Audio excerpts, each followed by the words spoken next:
Ішкі істер министрлігі криминалитеттің бизнеске қысым көрсету фактілерін анықтау және жолын кесу бойынша жүйелі жұмысты жалғастыруда.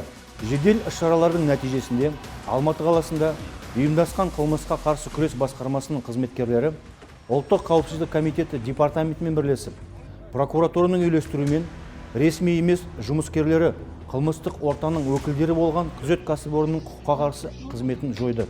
Олар қақтығыс жағдайлар мен арандатулар жасау арқылы объектілерді басып алумен айналысқан.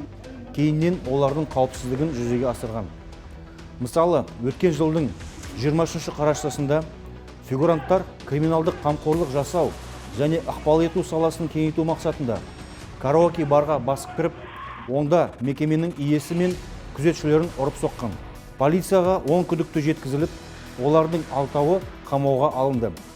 20-дан астам іздеу іс-шаралары жүргізіліп, атыс және суық қару тәркіленді.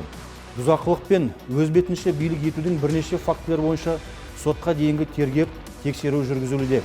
Күдіктілердің осыған ұқсас басқа да қылмыстарға қатысы бар жоғы тексерілуде. Аталған бағыттағы жұмыс жалғасуда.